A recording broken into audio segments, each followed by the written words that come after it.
Hi everybody, it is time for our 20 minutes with Miss T. I just set my debate timer, and again, just to sort of help us keep everything framed in, this will be your virtual video lessons once a week, hopefully at your practices that you're coming to, and then also we'll have some follow-up videos available online soon, starting in the next 2 weeks. So we're going to go ahead and get started. First, welcome, welcome, welcome. Happy 2017. If I haven't seen you already, many of you, this is a first practice or interest meeting, so welcome any new members. I'm Ms. T, just recently promoted to the Director of Programs for SVUDL, and so I make sure that all of what we do is working for the students and the coaches that we have on our teams and making sure our league is strong and tight and ready to go for the new year. So I'm super excited, and I hope that all of you are too. We have lots of new things coming up for the new year. And this format being one of them. So we're going to go ahead and get started.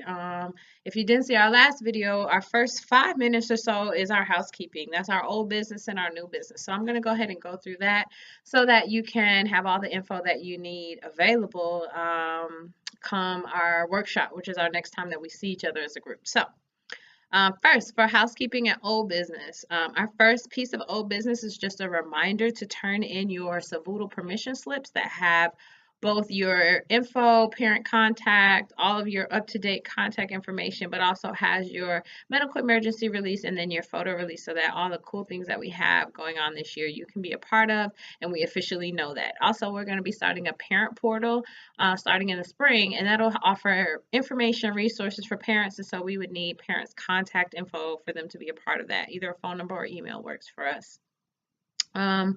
The second thing is do not forget to sign up for our workshop. It is January 28th. It is going to be hosted at Live in Peace.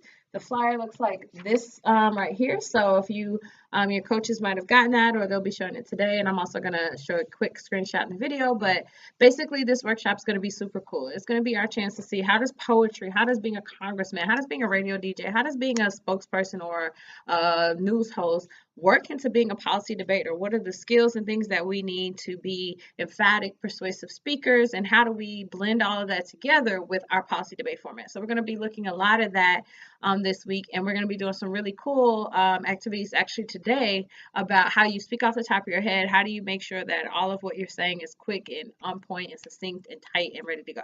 Okay, so don't forget to sign up for the workshop. Bring a friend. It's going to be cool. They may find some piece of debate they didn't know before, and we're going to have a lot of fun. Last and final for our old business, number 3, is submitting any logos, drawings, stickers, anything like that for your chance to be SVUDL's featured artist. We're about to start designing our new t-shirts for the new year, our new stickers, our new logos, our new bottles, our new wristbands, everything. And we want you to design it. So if you have an idea for a concept or you have something you've done already, let us know so that we can put it in. You can submit it via email to tsmith@svudl.org, or you can just give it to your coach and I'll come get it. Okay, so that's all for old business. On to new business. New business is super, super, super exciting. The first piece of new business that I'm very excited about is announcing the NODL Debater of the Year Award. And that is NODL, if you didn't know, stands for National Association of Urban Debate Leagues. So there are 22 urban debate leagues around the country. We're just one of them, and we're one of the newer ones. And so NODL is the national umbrella that helps make sure we have the resources and things that we need done. They also host a national tournament for us every year that we'll be attending in April, and I'll talk a little bit about that next. But first, for seniors, and this is only for seniors because the debater of the year is somebody that has shown some commitment to their league, and I'm going to give you some more info briefly. But this year, NODL's deadline is February 17th at 5 p.m. That means we have about a month for you, if you're a senior, to get your recommendation together. They need a headshot, and I can do that for you. They need a coach's recommendation, and they need your actual submission and application. So if you're interested, know that one, and if you're a junior, something good to know, or a sophomore, or freshman, the Urban Debater of the Year Award recognizes a debater who demonstrates commitment and dedication to debate is one, that's their main thing.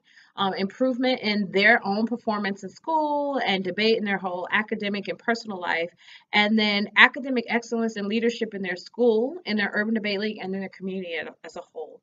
And so our student leaders and our seniors that we have, there's some amazing choices. And we're excited to submit all of them, all of our seniors to submit to this position. if you're awarded this, you get, there's a group of finalists that are chosen. All those finalists can get scholarships up to $1,000. And then the actual winner, the Urban Debater of the Year, also gets scholarship up to $2,000. And they get to deliver a keynote speech at our annual dinner in April in Chicago. And that is a part of the National Association Urban Debate League Championship Tournament that we're going to. And basically, if you get chosen for this, you and your partner get a immediate buy into the tournament, which means we could potentially take more teams. So right now we're taking 2. One of those will be the champion of our next tournament, which is the Ella Baker Invitational, which is appropriate. And the winner in the varsity division will go to Chicago and represent us in April. And we're super excited about that. And then also it means, again, the Urban Debater of the Year. If you get chosen from our league, it means your partner gets to go too, and you get to compete nationally. So really briefly, who can apply? Again, you must be a senior. You must have been with us for at least 1 year. That means you must have been in the league last year. You must have a GPA of at least 2.0 or higher. You definitely must be actively competitively competing in a league. That means you have to come to tournaments and be around practices. And then last but least, you need to show some kind of leadership in the debate community, whether it be you being a student leader on your team, but just some way to show that you're dedicated to debate. And again, the application is going to be just some short essay questions. Your transcript, you will need a copy of your transcript, and it can be unofficial. And then you also need a picture, a headshot, which we can do. We can do in the office, and then a form that the coaches fill out. And that's it. You submit that, and I'll help you get that together, so you can feel free to email or call me about that. Okay.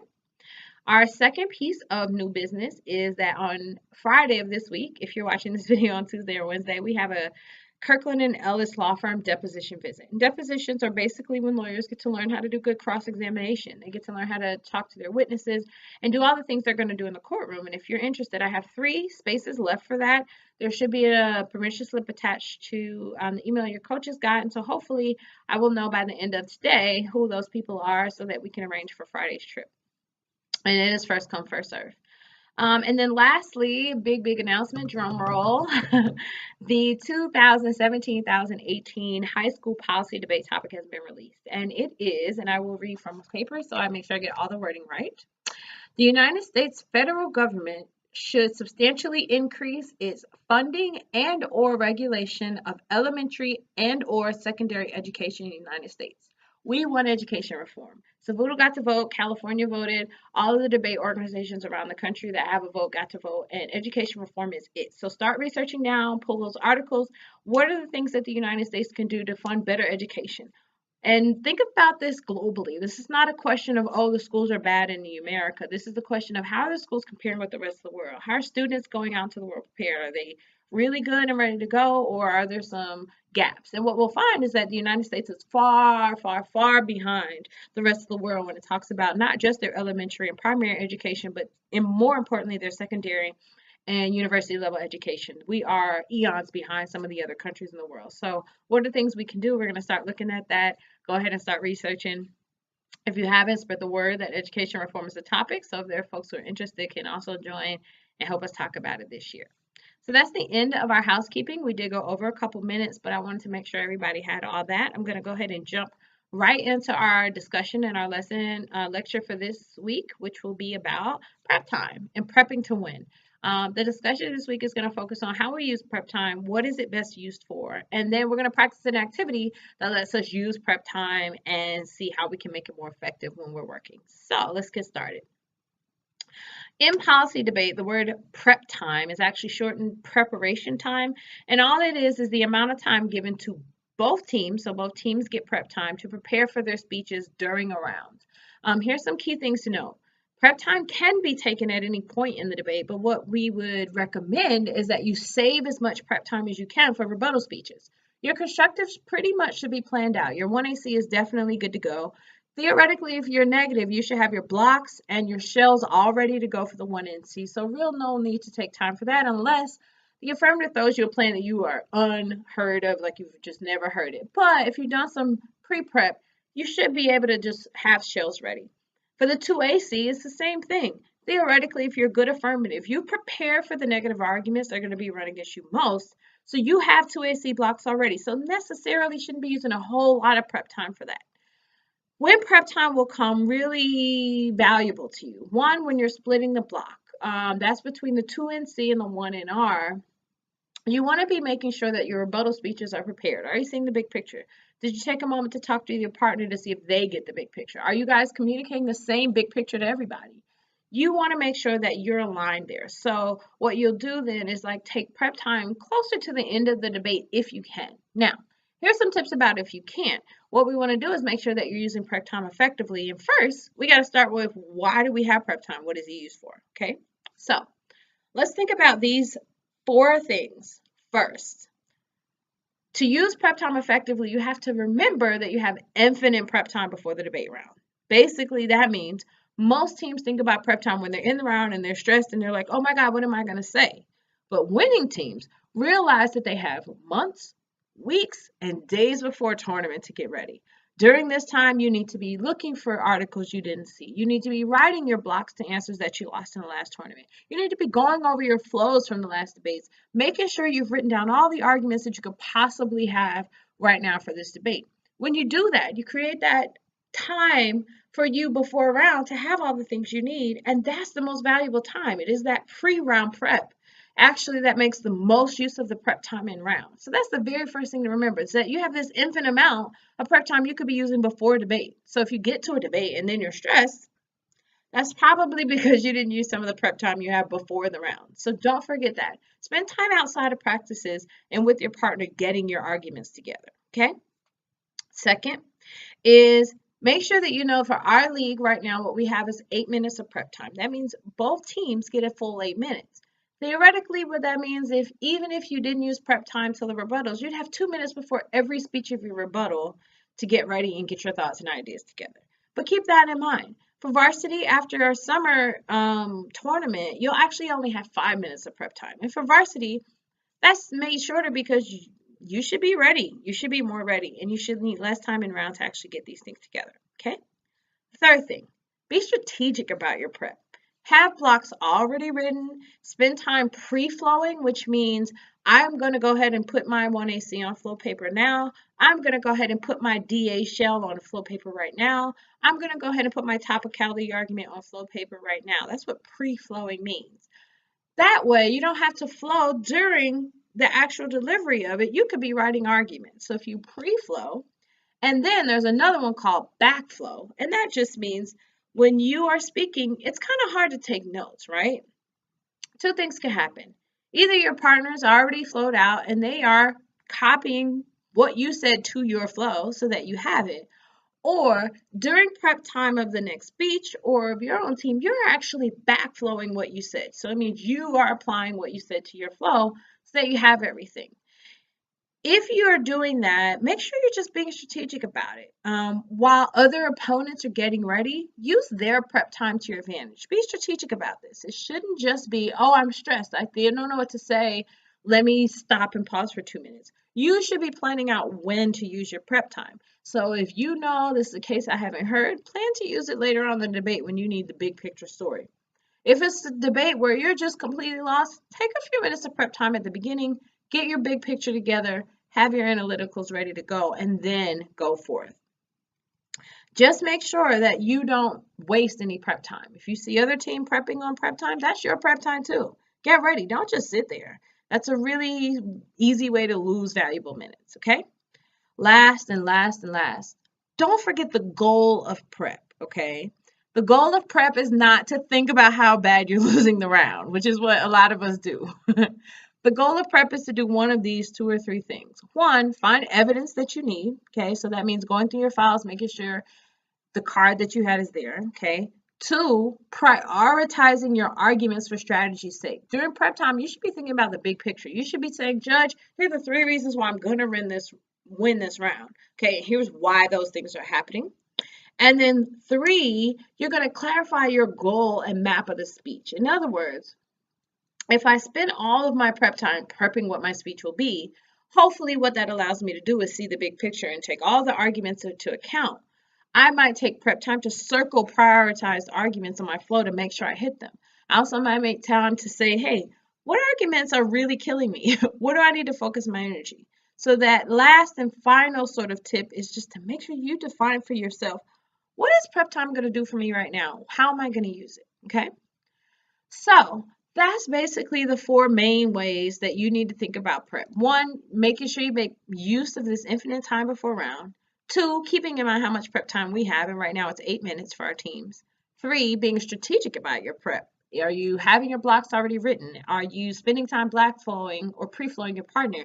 Are you taking your opponent's time for your own time? And then 4, defining the goal of prep for yourself. Is it to find that card you need? Is it to write a couple of analytics? Is it to make sure that you know where the debate is going and have a big picture? Whatever it is, make sure those 4 things are in your mind when you're using prep time, and that will help you be a better debater. Okay? So, how do we practice this? Well, of course, we give speeches with little bits of prep time. So we're going to practice an activity. It is a speech forensics competition called Impromptu. And Impromptu basically gives you an opportunity to have a small window of prep time and a small speech time and prepare and give a speech. And so basically, we'll set a timer, and hopefully you'll have timers in your room, but they'll be set for 7 minutes, okay? 7 minutes is the total time that an impromptu speaker has to see what quote they're going to talk about, prepare an actual speech, and then deliver it, all within that 7 minutes. Now, here's the thing.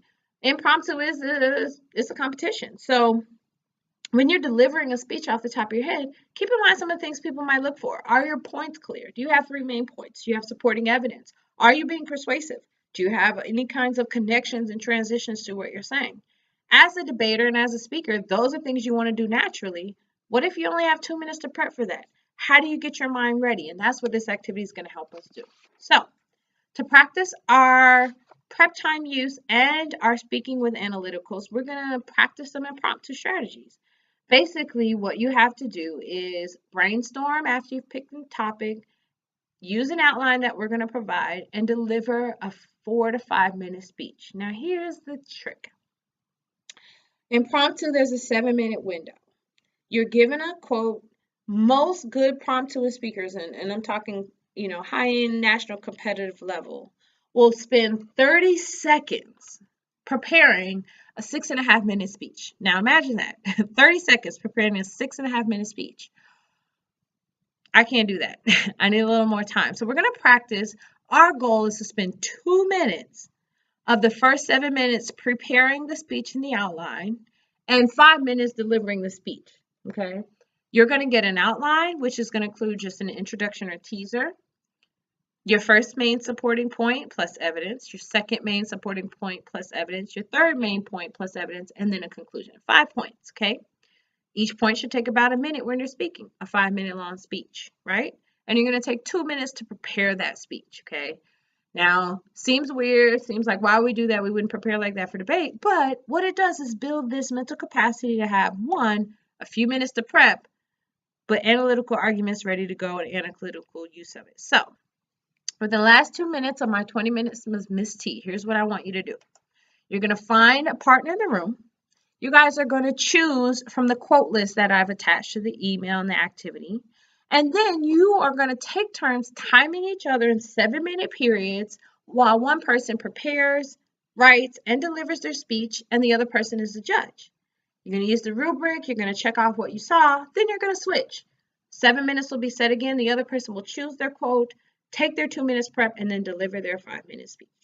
Now, what this activity is going to do is help you make the most use of your prep time, and you should try it all the time. Time yourself at the store, time yourself while you're walking to school. Give yourself 2 minutes to think about something and deliver a speech. You'd be surprised how tight your word choice gets, how tight you get with your succinctness of the points you want to make, and how easy it is to be more persuasive if you use that prep time effectively, okay? So, remember above all, while using prep time, it can be stressful, but its goal is to make you less stressed, strengthen your arguments and your speeches, and should help you be a more successful debater. Don't forget to use all of these tips in your everyday life and take time to stop, pause, and think about what you say, do, and be.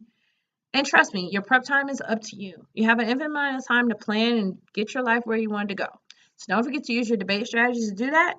And we hope to see all of some really awesome, prepared, impromptu speeches at the end of this activity. If you have any other questions, feel free to email me again at tsmith@svudl.org.